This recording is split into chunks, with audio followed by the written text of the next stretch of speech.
Hello guys, welcome back to the channel and welcome back to Elite Wrestling. तो guys finally इस week की All Elite Wrestling Dynamite special यानी कि fighter fest की night 2 खत्म हो चुकी है, जहां पर इस नाइट पर हमें ऑल इलीट रेसलिंग की तरफ से बहुत ही बढ़िया और बहुत ही हाई पेस एक्शन मैचेस देखने को मिले हैं। और आज इस वीडियो में हम उसी के बारे में बात करने वाले हैं और जानने वाले हैं all Elite Wrestling Dynamite special यानी कि फाइटर फेस्ट के नाइट 2 पर क्या क्या हुआ। और अब ज्यादा देर ना लगाते हुए चलिए वीडियो शुरू करते हैं और गाइज बात करते हैं all Elite Wrestling Dynamite special यानी कि फाइटर फेस्ट के सेकंड नाइट की। गाइज हमें फाइटर फेस्ट की सेकंड नाइट की शुरुआत भी डायरेक्टली देखने को मिली थी, जहां पर हम बिना किसी प्रोमो पैकेज वीडियो के डायरेक्टली शो पर पहुंचे थे। और शो के शुरुआत में ही हमें शो पर एक बहुत ही बढ़िया मैच देखने को मिला, जो मैच ऑल इलीट रेसलिंग के टैग टीम चैंपियनशिप्स के लिए ऑल इलीट रेसलिंग के मेंस डिवीजन से एक नॉर्मल टैग टीम मैच था, जहां पर केनी ओमेगा और हैंगमैन पेज अपने tag team championships private party के अगेंस्ट डिफेंड कर रहे थे। गाइज ये मैच फाइटर फेस्ट के नाइट 2 के लिए ऑल इलीट रेसलिंग ने रैंडमली बुक कर दिया था और इस मैच के लिए कोई भी बैक स्टोरी नहीं थी और ये मैच बहुत ही बढ़िया मैच बन सकता था और यहाँ पर ऐसा ही हुआ और ये मैच बहुत ही बढ़िया मैच था। गाइज हमें इस मैच में दोनों ही टैग टीम्स की तरफ से बहुत ही बढ़िया परफॉर्मेंस देखने को मिला है, जहाँ पर मैच की शुरुआत से लेकर आखिर तक इस मैच में बैक एंड फोर्थ एक्शन था,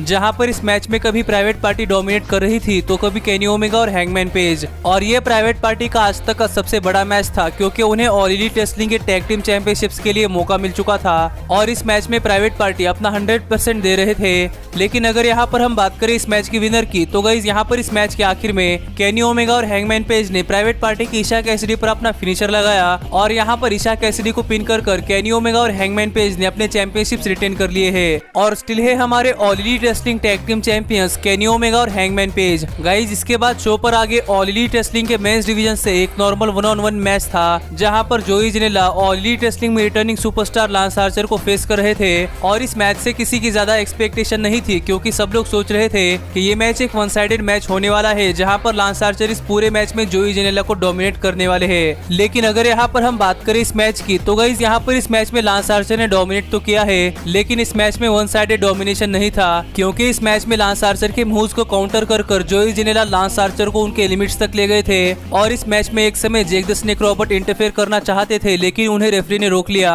और इसी का फायदा उठाकर रेफरी की नजर बचाते हुए सनी किस ने लांस आर्चर पर हमला किया। और यहाँ पर ऐसा लग रहा था कि लांस आर्चर ये मैच हार ही जाएंगे, पर यहाँ पर लांस आर्चर ने किक आउट कर दिया और इस मैच के आखिर में लांस आर्चर ने एक टेबल के थ्रू जोई जिनेला के ऊपर अपना फिनिशर लगाया और रिंग में ले जाकर जोई जिनेला को पिन कर लांस आर्चर ये मैच जीत चुके हैं, जैसा कि काफी सारे लोग सोच रहे थे और हमने प्रिडिक्ट भी किया था। गाइज आगे हमें शो पर डार्बी एलन का एक बैकस्टेज प्रोमो दिखाई दिया, जहां पर डार्बी एलन ने कहा कि डार्बी एलन बहुत दिन हो गए ऑल इलीट रेसलिंग के टेलीविजन से गायब है, पर ये जिस वजह से है वो वजह डार्बी एलन नहीं भूले और जब भी Darby Allin All Elite Wrestling पर अपना रिटर्न करने वाले हैं, तब डार्बी एलन ब्रायन केज के लिए आने वाले हैं। और ये कहकर डार्बी एलन ने अपने मजे लेना शुरू कर दिया। गाइज आगे हमें शो पर टोनी शिवानी, टैज और ब्रायन केज का इंटरव्यू लेते हुए दिखाई दिए, जहां पर टैज इस वीक वाले ऑल इलीट रेसलिंग डायनामाइट पर बहुत ही बड़ी अनाउंसमेंट करने वाले थे। और अब तक तो ये शो वैसा ही चल रहा है जैसा कि हमने स्पॉयलर्स की वीडियो में बात की है। लेकिन अगर यहाँ पर हम बात करें टैज के अनाउंसमेंट की, तो गाइज यहाँ पर इस सेगमेंट में टोनी शिवानी ने टैज से पूछा कि यहाँ पर टैज कौन सी बड़ी अनाउंसमेंट करने वाले हैं। और यहाँ पर बात करते हुए टैज ने कहा कि originally Jon Moxley versus Bryan Cage ये मैच फाइटर फेस्ट के लिए शेड्यूल था, लेकिन जॉन मॉक्सली की वजह से ये match fight for the fallen के लिए पोस्टपोन कर दिया गया है। पर यहाँ पर टैज नहीं चाहते कि ब्रायन केज फाइटर फेस्ट का शो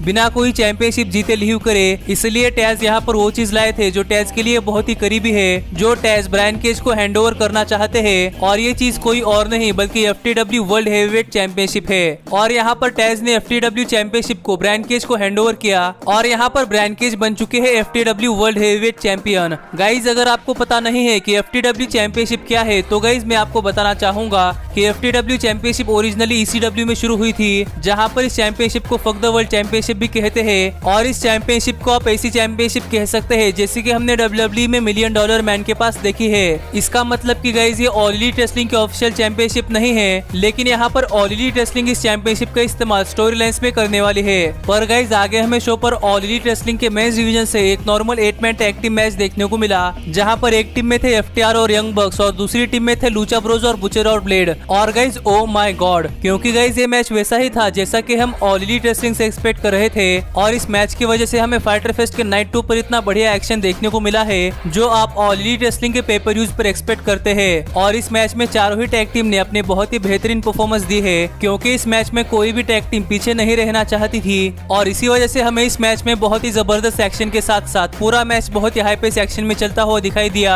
जहां पर सरप्राइजिंगली इस मैच में FTR और यंग बक्स साथ मिलकर काम कर रहे थे। और ये मैच देखते समय तो मुझे ऑल एलीट रेसलिंग के शुरुआती दिन याद आ गए थे, जहां पर हमें ऑल एलीट रेसलिंग के शुरुआती दिनों में ऑल एलीट रेसलिंग पर लूचा ब्रोस वर्सेस यंग बक्स ये बहुत ही जबरदस्त राइवलरी देखने को मिल चुकी थी। पर अगर यहाँ पर हम बात करें इस मैच के विनर की, तो गाइस यहाँ पर इस मैच के आखिर में लूचा ब्रोस ने मैट जैक्सन पर अपना एक नया फिनिशर लगाया और यहाँ पर मैट जैक्सन को पिन कर लूचा ब्रोस ये मैच जीत चुके हैं, जहाँ पर ये रिजल्ट बहुत ही शॉकिंग था, लेकिन स्पॉयलर्स के हिसाब से सही था। गाइस आगे हमें शो पर नायला रोज एक्शन में देखने को मिली, जहाँ पर नायला रोज का मैच दो लोकल टैलेंट के खिलाफ था, जो कि एक 2-on-1 हैंडीकैप मैच था। और कहना पड़ेगा कि ये मैच 2-on-1 हैंडीकैप मैच होने के बावजूद भी इस मैच में शुरुआत से लेकर आखिर तक नायला रोज ने डोमिनेट किया। और यहाँ पर ये होना ही था, क्योंकि ये मैच ऑल एलीट रेसलिंग की एक official wrestler versus local talent था, जहाँ पर ये मैच बेसिकली नायला रोज को ओवर दिखाने के लिए था। और यही अगर हम बात करें इस मैच के विनर की, तो गाइस यहाँ पर इस मैच के आखिर में नायला रोज ने अपने दोनों ही अपोनेंट्स पर अपना फिनिशर लगाया और अपने अपोनेंट को पिन कर नायला रोज ये मैच जीत चुकी है। लेकिन गाइस ये मैच जीतने के बाद नायला रोज के पास एक बहुत ही बड़ी अनाउंसमेंट थी, और यहाँ पर नायला रोज का कहना था कि ऑल एलीट रेसलिंग में जितने भी रेसलर्स है जिनके पास मैनेजर्स है वो AEW में टॉप पर है, जैसे कि कोडी आर्न एंडरसन के साथ TNT हेवीवेट चैंपियन है और अब टैज भी ब्रायन केज के साथ FTW चैंपियन है। और इसी वजह से नायला रोज भी अपने आप के लिए एक मैनेजर हायर करने वाली है, जो कौन होने वाली है ये हमें आने वाले दिनों में पता चलेगा। पर यहाँ पर नायला रोज बहुत ही ज्यादा कॉन्फिडेंट है कि अगर नायला रोज के पास मैनेजर आता है तो नायला रोज ऑल एलीट रेसलिंग की विमेंस चैंपियन बनेंगी। गाइस आगे हमें शो पर एक बैकस्टेज प्रोमो दिखाई दिया, जहां पर ऑल एलीट रेसलिंग के मेडिकल स्टाफ कोल्ट कैबाना को चेक कर रहे थे, जहां पर हमें पता चला कि last week All Elite Wrestling पर कोल्ट कैबाना पर एक बैकस्टेज अटैक हुआ था, जिस वजह से कोल्ट कैबाना को मेडिकल हेल्प की जरूरत है। और यहाँ पर डॉक्टर्स कोल्ट कैबाना को रेसल करने के लिए अलाउ नहीं करने वाले थे। लेकिन गाइस यहाँ पर ब्रॉडली ने आकर डॉक्टर से ये कहा कि अगर कोल्ट कैबाना डार्क ऑर्डर के साथ रहते हैं तो कोल्ट कैबाना को जरा भी दर्द नहीं होने वाला, और इस इंजरी में भी कोल्ट कैबाना अपना 100% दे सकते हैं। और इस तरीके से कोल्ट कैबाना को मोटिवेट कर आगे शो पर ब्रॉडली कोल्ट कैबाना को अपने साथ अपने मैच में ले आए, जहां पर डार्क ऑर्डर का यानी कि ब्रॉडली कोल्ट कैबाना और स्टू ग्रेसन का मैच SCU के अगेंस्ट था। और अगर यहाँ पर हम बात करें इस मैच की, तो गाइस ये मैच शुरुआत में बहुत ही अच्छा मैच था, लेकिन जब से कोल्ट कैबाना इस मैच में एंटर हुए तब से इस मैच की पेस एक तरीके से लो हो गई, क्योंकि कोल्ट कैबाना को एक तरीके की इंजरी हो चुकी है, जो मेरे हिसाब से एक KFF इंजरी है। और यही ब्रॉडली कोल्ट कैबाना को ये दिखाने में लगे हुए थे कि अगर कोल्ट कैबाना डार्क ऑर्डर की तरफ से लड़े तो फिर कोल्ट कैबाना इंजर्ड होने के बावजूद भी अपना बहुत ही बेहतरीन परफॉर्मेंस दे सकते हैं। और इस मैच में मुझे सरप्राइज स्टू ग्रेसन ने किया है, क्योंकि गाइस आज तक स्टू ग्रेसन को ऑल एलीट रेसलिंग पर कोई मौका नहीं मिला था, लेकिन यहाँ पर इस बार स्टू ग्रेसन को मौका मिलने के बाद स्टू ग्रेसन ने हमें बहुत ज्यादा इंप्रेस किया है, जो चीज मैंने एक्सपेक्ट नहीं की थी। गाइस इस मैच में हर किसी रेसलर की परफॉर्मेंस बहुत ही बढ़िया थी, क्योंकि गाइस ये मैच दोनों ही टैग टीम्स के प्राइड के लिए था। और यही अगर हम बात करें इस मैच के विनर की, तो गाइस यहाँ पर इस मैच के आखिर में ब्रॉडली ने क्रिस्टोफर डेनियल्स पर अपना फिनिशर लगाया, लेकिन यहाँ पर ब्रॉडली ने कोल्ट कैबाना को क्रिस्टोफर डेनियल्स को पिन करने दिया, और यहाँ पर क्रिस्टोफर डेनियल्स को पिन कर डार्क ऑर्डर ये मैच जीत चुकी है। गाइस इसके बाद आगे हमें शो पर ब्रिट बेकर का एक सेगमेंट दिखाई दिया, जहाँ पर बिग सॉल ब्रिट बेकर को इंटरप्ट करने के लिए आ गई थी, और यहाँ पर बिग सॉल ने ब्रिट बेकर की जगह ब्रिट बेकर के असिस्टेंट को धक्का दिया, जिससे कि वो जाकर ब्रिट बेकर पर टकराई, जहाँ पर ब्रिट बेकर नॉर्मल धक्के को भी बहुत ज्यादा ओवरसेल कर रही थी। पर गाइस इसके बाद टाइम था फाइटर फेस्ट के नाइट 2 के मेन इवेंट का, जहां पर फाइटर फेस्ट के नाइट 2 के मेन इवेंट में क्रिस जेरिको ऑरेंज कैसिडी के खिलाफ एक 1-on-1 मैच में उतरने वाले थे। गाइस इस मैच की शुरुआत में ऑरेंज कैसिडी बहुत ही ज्यादा काम दिखाई दे रहे थे, लेकिन ये मैच शुरू होते ही ऑरेंज कैसिडी ने इस मैच में डोमिनेट करना शुरू कर दिया, और इस मैच की शुरुआत से ही हमें इस मैच में बहुत ही हाई पेस एक्शन देखने को मिला, जहां पर इनर सर्कल ने अपने हील टैक्टिक्स का इस्तेमाल कर इस मैच में अपनी वापसी की, और इसके बाद ये मैच एक नॉर्मल मैच की तरह चला।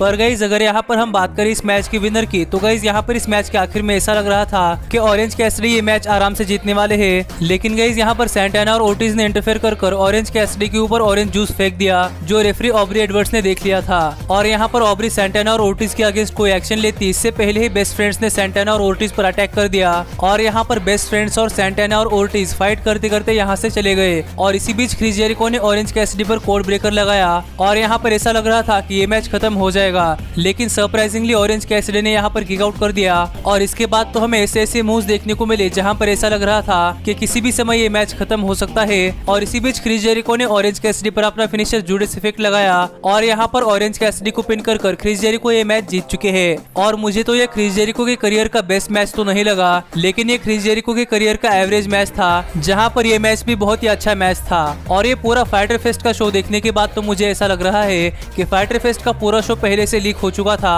क्योंकि जो लीक्स मैंने आपको लास्ट वीडियो में बताए थे वो सभी सच हो चुके हैं। पर इसके बावजूद भी आप मुझे कमेंट कर बताइए कि आपको फाइटर फेस्ट का ये शो कैसा लगा। और अब मिलता हूँ आपसे अगली वीडियो में, पर तब तक stay healthy, stay happy and keep watching elite wrestling. Hey, did you like that video? Click the screen for more. And where do you think you're going? And thanks so much for being the elite. The elite, the elite. What, Nick, you're not going to sing it all with me this time?